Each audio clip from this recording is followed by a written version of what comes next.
Hello tout le monde! Encore un petit épisode en voiture. J'en prends goût de ces petits épisodes-là. J'ai trouvé aujourd'hui, je travaillais beaucoup sur toutes mes compagnies finalement. Puis, j'ai eu envie de partager avec vous c'est quoi la différence entre avoir une compagnie de services versus une compagnie de produits. Moi, j'en ai deux de chaque. Puis, je me rends compte de bien des affaires. Plus que le temps avance, plus que je suis capable de voir les pour et les contre de chaque. Puis là, je me dis que si tu me suis, si tu écoutes mon podcast, probablement que tu es dans une de ces deux situations-là, ou probablement que tu aimerais avoir une entreprise, soit de services ou de produits. Fait que je me donne comme mission aujourd'hui, selon mon œil à moi, c'est quoi les différences entre les deux, les bons coups, les moins bons coups, ou si on peut dire les avantages et les inconvénients, mais tu sais, malgré que les inconvénients que moi je vois, peut-être qu'un autre entrepreneur les voit pas parce que c'est ses forces. Alors, entrons dans le vif du sujet. Ma première compagnie que j'ai fondée en 2011, c'est une entreprise de services. Donc, on peut dire que ça fait beaucoup plus longtemps que je baigne dans ce type d'entreprise-là. Et ça va vraiment bien. Est-ce que ça a été bien tout de suite au départ? Oui, absolument. Absolument. J'offrais un service de cours de danse. Danse, cheerleading, gymnastique, name it, tout ce qui s'appelle danse. Et on s'entend que des enfants ou des adultes qui veulent danser, il y en a partout. Fait que c'était facile d'aller trouver ma clientèle, surtout que j'avais pas grand concurrence dans ma région. Fait que ça a été ma première expérience d'entrepreneuriat. Maintenant, cette école de danse-là est rendue immense. Dans plus de 6 ou 7 commissions scolaires. On fait tout Chaudière-Appalaches. On fait vraiment, on est super grand. On est même rendu à Québec aussi.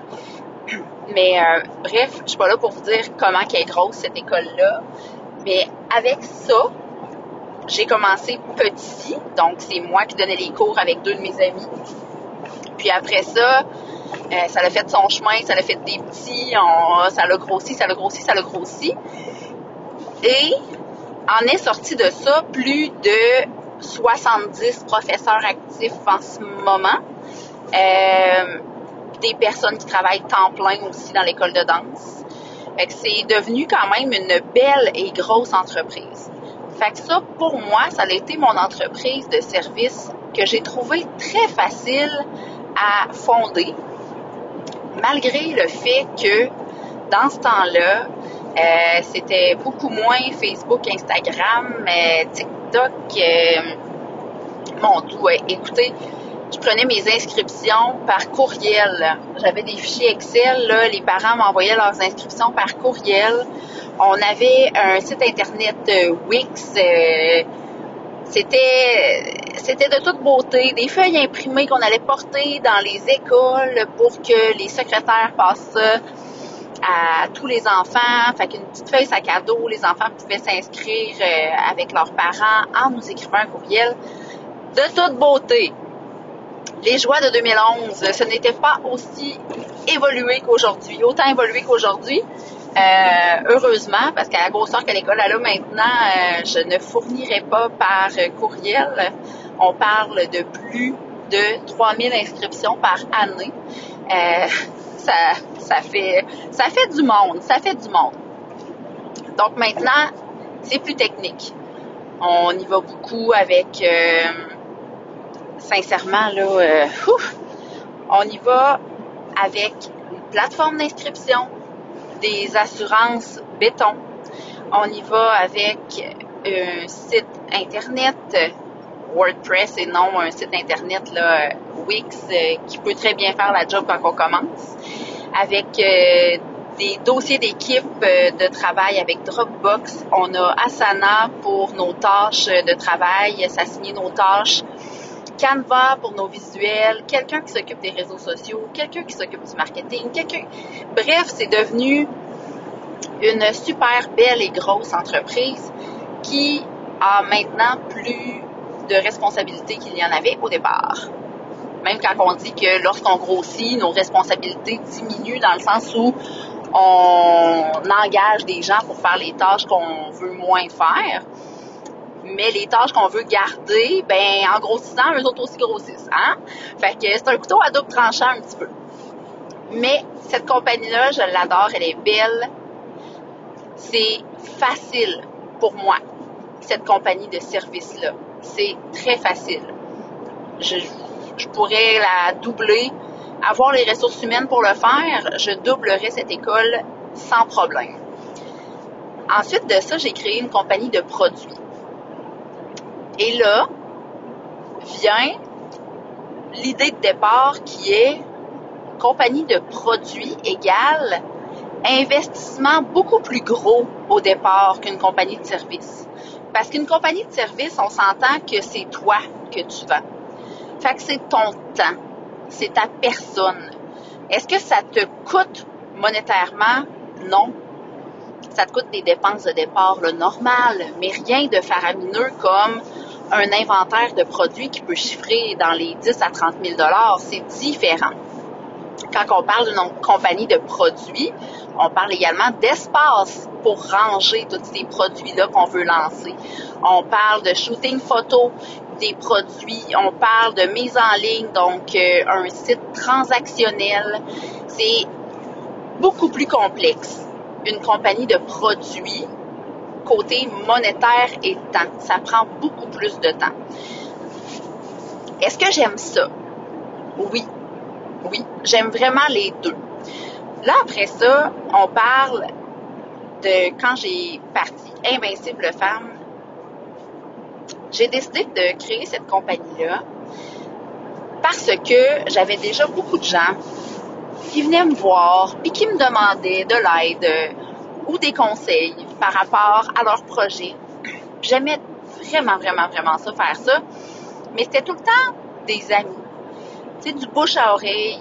J'avais pas besoin d'être affichée nécessairement. Puis c'était bien correct comme ça, parce que moi, m'afficher sur les réseaux, probablement qu'il y a plusieurs personnes qui sont comme ça. C'était pas quelque chose qui m'intéressait. C'était pas mon dada, mais pas en tout. J'avais envie de garder mon petit cocon, là. Tu sais, mon petit côté personnel, j'avais envie de le garder pour moi. Puis en 2024, je vous annonce que si tu veux percer pour une compagnie de service, ben tu dois être sur les réseaux sociaux, puis tu dois y être sur tout qu'un temps, parce que de la concurrence, il y en a au pouce carré. Il y a beaucoup de gens qui s'improvisent des métiers sur les réseaux sociaux parce que pour eux, c'est simple, c'est facile, c'est juste du temps, c'est juste d'être sur Canva, YouTube, n'importe quoi, name it, n'importe quoi. Mais des gens qui ont la réelle capacité d'offrir un service qui passe par les réseaux sociaux de nos jours, la qualité de gens est vraiment inférieure à, je dirais, le 10% de ce qu'on voit sur les réseaux sociaux. Ce sont des gens qualifiés pour vraiment faire la job qu'ils disent être capables de faire.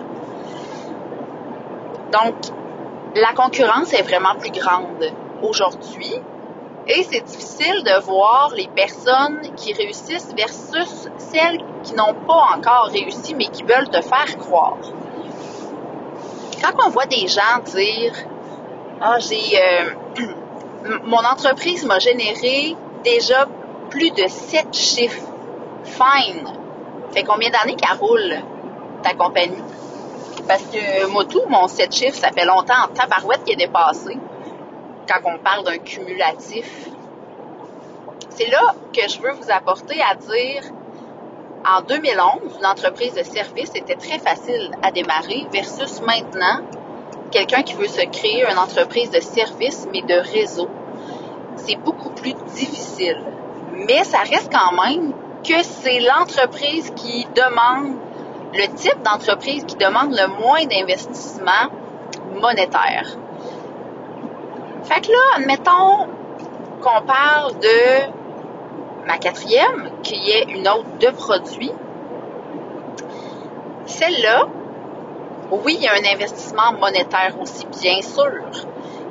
Mais ce que je veux vous faire comprendre à travers tout ça, c'est que, est-ce que vous voyez un peu comme j'ai eu une entreprise de service, j'ai réussi à me monter une belle équipe, une belle entreprise qui m'a généré des fonds. Ces fonds-là, j'ai pu faire un prêt en entreprise pour venir investir dans ma deuxième pour avoir des produits à la hauteur de ce que je voulais pour ma compagnie de produits. J'avais également l'espace pour stocker mes choses. Et là, j'ai parti une autre compagnie de services qui coûte zéro monétairement, mis à part les erreurs d'entrepreneur qu'on peut faire. Ce qui veut dire aller payer quelqu'un pour avoir un site Internet incroyable que tu n'as vraiment pas de besoin quand tu commences dans une entreprise de services sur les réseaux. Après ça, on peut parler aussi de côté délégation, marketing, tout ce qui entoure qu'est-ce qu'on pense qu'on ne peut pas faire. Mais je t'annonce que si tu as envie d'avoir une entreprise de services sur les réseaux et que tu n'as pas envie d'investir un gros monétaire, tu peux le faire. Fais juste mettre du temps, puis ben de l'amour, puis des beaux visuels, puis des textes qui sont réfléchis. Et là, j'ai envie de faire une petite parenthèse sur les textes. On est dans l'ère de l'intelligence artificielle. Je dis pas que c'est mauvais, l'intelligence artificielle. Je fais juste vous dire que c'est facilement repérable. Si tu ne fais que publier avec de l'intelligence artificielle, je t'annonce qu'on est capable de reconnaître les personnes qui travaillent avec l'intelligence artificielle intelligemment, OK? On est capable de comprendre et de voir les personnes qui ne font que faire ça. Tu ne peux pas monter un programme avec l'intelligence artificielle sans y retoucher après. Tu ne peux pas créer des textes et faire un copier-coller de l'intelligence artificielle. Ça paraît. Ça paraît. Il y a des petits détails dans sa façon de formuler ses phrases, dans sa ponctuation, dans ses emojis. On le voit. C'est facilement repérable. Est-ce que moi, je fais confiance à quelqu'un qui ne fait que des posts d'intelligence artificielle? Oh que no! Oh que no! Parce qu'on s'entend-tu que cette personne-là peut bien dire que elle connaît ça, elle connaît ça, elle connaît ça. Mais elle connaît rien dans le fond. Elle a demandé à l'intelligence artificielle, puis elle t'a pondu un texte avec ça. Personnellement, pour moi, c'est un red flag. Tu dois apprendre à travailler avec l'intelligence artificielle, que lorsque tu lui demandes des choses, c'est pour t'aider à te générer des idées. Oui, il peut faire aussi ton texte, mais tu ne prends pas ton texte, tu copies et tu colles et tu postes. Tu dois le modifier, le mettre à ta couleur, à ta vibe, à toi. Parce qu'oublie jamais qu'une entreprise de service sur les réseaux, les gens achètent la personne. Ils achètent la personne. Ils veulent aimer la personne. Ils veulent se sentir connectés à cette personne-là. Ils veulent goûter son énergie. Moi, en tout cas, personnellement, il y en a des gens que je sais qui veulent donc bien s'improviser tel type de coach en ci, coach en ça. Christy, tu peux pas le faire si tu l'as jamais fait. Comment tu veux conseiller des gens à atteindre le premier million de dollars si tu n'as jamais toi-même atteint ton premier million de dollars annuel? Tu peux pas leur dire comment faire. T'as bien beau avoir toute la volonté du monde. Si ça marchait tes idées, probablement que tu l'aurais ton premier million annuel toi aussi. Tu peux pas montrer à quelqu'un à se créer une compagnie si tu n'en as jamais créé une. C'est facile de s'improviser coach business, là. C'est super facile. Ah oui, on va prendre ton idée puis on va la mettre réelle. Fine. Tout ce qui se passe en arrière, là, tout le petit côté légal, législatif, tout le petit côté étape importante à ne pas oublier pour ne pas regretter plus tard. Toutes des choses qu'il faut penser. Mais quelqu'un qui l'a jamais fait ne peut pas le savoir. Puis ChatGPT, là, ou l'intelligence artificielle de ton goût, ben, lui, il peut t'aider. Il va te donner les grandes lignes. Tu peux lui faire confiance à un certain point. Mais à quel prix? C'est ça que je te demande. C'est probablement pas lui qui va te dire quel assureur appeler pour avoir une belle assurance pour ton entreprise qui va vraiment répondre à tous tes besoins. C'est probablement non plus pas lui qui va t'aider à générer ton nom d'entreprise qui va être disponible en .ca, en .com, qui va être disponible au registraire des entreprises du Québec. Il va pouvoir te donner les grandes lignes, te donner des détails, te donner tout ce qu'il trouve dans Google ou dans son réseau interne de les internets. Mais il n'a jamais été un coach dans la vraie vie. Il n'a jamais parti une compagnie. Il n'a jamais vendu de produits non plus. Il n'a jamais vendu de service. Lui, il fait juste te répondre, puis te mettre ça beau, puis répondre à tes questions, puis te créer qu'est-ce que tu lui demandes. Mais il n'est pas toi. Fait que faire attention à ça maintenant dans les réseaux avec une compagnie de service, c'est une chose qui est primordiale. Puis je vous invite fortement à faire attention à ça. Là, je ne dis pas de ne pas l'utiliser. C'est un outil de travail incroyable. Mais il faut savoir l'utiliser intelligemment. Donc, si toi, tu pensais de créer une business de service aujourd'hui en vendant un service que tu connais, OK, que tu as marché le pas avant les autres et que tu es capable de partager autant tes bons coups que tes mauvais coups pour t'assurer que les personnes que tu aides ne fassent pas la même chose que toi comme erreur, oui, vas-y, fonce. Les gens gagnent à te connaître. C'est sûr à 100%. Sûr. Mais si tu veux te lancer dans une compagnie de services de réseau et que tu n'as aucune expérience dans ce que tu veux montrer aux autres, coacher, fais-le pas. Ça paraît. On veut pas ça. On va trouver une autre solution. On va aller exploiter une autre force que tu as que tu ne pensais peut-être pas que tu avais. Puis bon, ma parenthèse était longue, je la ferme. Maintenant, j'ai envie de te dire ma 4e compagnie, qui est encore une compagnie de services de produits. C'est une compagnie que je savais qui allait fonctionner de par mes centres d'intérêt, de par mes connaissances, mon entourage. C'était sûr, je vois les tendances aller et je savais que si je prenais cette direction-là, j'allais faire le succès de ma vie. OK? Mais ça prend des investissements. Est-ce que j'ai fait des erreurs dans ma première, 2e, 3e, 4e compagnie? Bien sûr. On en fait toujours des erreurs. Toujours. Il y en a qui sont plus grosses que d'autres. Ma compagnie là, en ce moment, Western Collection, j'en mange. Je l'aime, ça n'a aucun sens. On vous fait d'ailleurs un épisode prochainement. J'attends seulement de recevoir mes nouveaux chapeaux. Vous allez capoter. Je veux faire l'épisode avec un vidéo, là. J'aime bien quand on s'enregistre vidéo. Je trouve ça merveilleux. Et je voulais mettre un de mes nouveaux chapeaux qu'on a fait faire avec notre logo et tout, là. Je sais même pas si je vais regarder les ventes tellement que je les aime. Fait qu'en tout cas, bref, ça c'est une autre histoire. Mais ça prend un bon coussin financier aussi pour avoir une compagnie de produits, même en 2025. Tu peux peut-être être une reseller comme Amazon ou quoi que ce soit là, avec des liens de paiement que t'as pas d'inventaire, tu fais juste vendre quelque chose qui existe déjà. Moi, ça, c'est pas quelque chose qui m'intéresse. Fait que si ton but, c'était de faire une compagnie comme ça, c'est sûr que moi, je pourrais pas t'aider avec ça. Ça me rejoint pas et jamais je vais accompagner quelqu'un en coaching business sur quelque chose qui ne m'allume pas. Fait que j'aime mieux mettre tout ça au clair.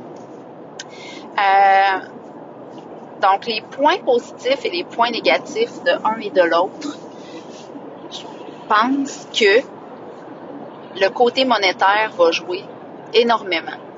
Si tu as des sous de côté que tu peux prendre pour partir d'une compagnie de produits, c'est une très bonne idée. Très bonne idée. Mais fais pas le saut. Avant qu'une compagnie de produits soit rentable, c'est long. C'est long. Parce que tous les frais que tu mets au départ, je te le dis, là, si t'es vraiment chanceux dans tes 3 premières années, tu vas peut-être commencer à faire un petit peu d'argent, là. OK? Si t'es vraiment chanceux. Moi, je considère que j'ai un super de beau brand. OK? J'ai des super de belles opportunités. On va faire des festivals cet été. On va à Place Laurier aussi. Là, je veux pas trop en dire parce que je veux en garder pour le prochain épisode. Mais je le sais très bien, fortement, pertinemment, que j'en ferai pas avant au moins 3 ans de l'argent. Puis, avec ma deuxième compagnie, là, qui est aussi une compagnie de produits, le Repos du corps, je ne m'attendais même pas à faire d'argent avant mes 5 premières années. Ça prend des reins solides là, pour encaisser ça. Fait que si tu as envie d'avoir une compagnie de produits, réfléchis comme il faut. Demande-toi si ta passion dans ce produit-là est vraiment assez grande pour faire ton projet, pour le faire naître. Parce que si c'est juste un « Ah ouais, je trouve ça quand même cool », c'est pas assez, ta compagnie va te donner mal au cœur. Elle va te donner mal au cœur de voir tout le temps, l'argent que tu as investi là-dedans puis que tu génères rien pendant tout encore. Tu vends, mais tu vends même pas assez pour repayer tout ce que tu as investi. Fait que ça, c'est mon conseil. Puis pour partir ta compagnie de service qui te demande pratiquement pas d'investissement ou très peu, même chose. C'est vraiment cool avoir une compagnie de service quand ça marche. Puis pars pas une compagnie de service en lâchant déjà ta job. Faut que tu bâtisses ta notoriété avant. Faut que tu bâtisses quelque chose que les gens vont vouloir t'avoir. Tu vas regretter amèrement si tu dis que tu lâches ta job de salarié ou ton autre job d'entrepreneur peut-être que tu as pour te consacrer à 100% à une entreprise de service qui n'existe pas encore, mais que tu aimerais qu'elle vienne en vie, là. C'est pas tant une bonne idée. À moins que tu sois super riche et que tu n'as vraiment pas de problème d'argent dans la vie. Fine! Go! Vas-y, puis fais-le. Moi, en ce moment, Invincible Femme, je le pousse pas à son potentiel parce que j'ai d'autres compagnies à gérer. J'en ai d'autres temps à mettre ailleurs. Puis, j'ai des compagnies qui me génèrent beaucoup plus d'argent qu'Invincible Femme. Fait que c'est ces compagnies-là que je veux maximiser puis que je veux prioriser aussi. Invincible Femme, je le fais de cœur. Oui, c'est sûr que c'est pas un service qui est gratuit. C'est sûr.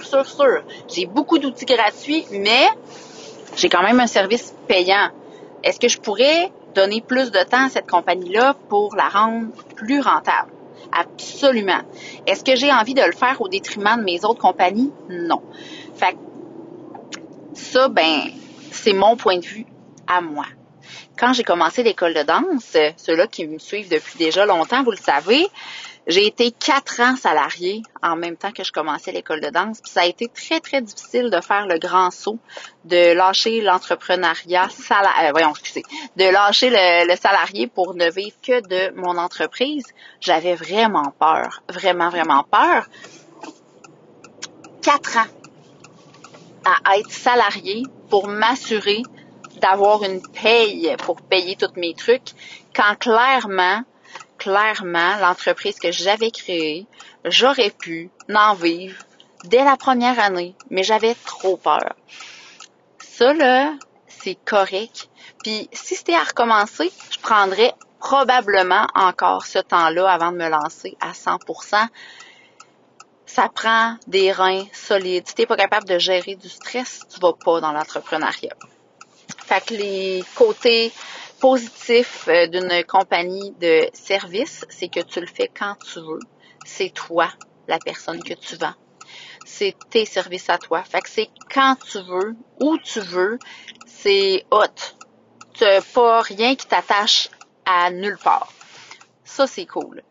Une compagnie de produits, ben là, tu as besoin d'avoir des fournisseurs, tu as besoin d'aller faire des achats, tu as besoin de faire des tests de produits aussi, tu as besoin d'avoir un espace de stockage, tu as besoin d'être là.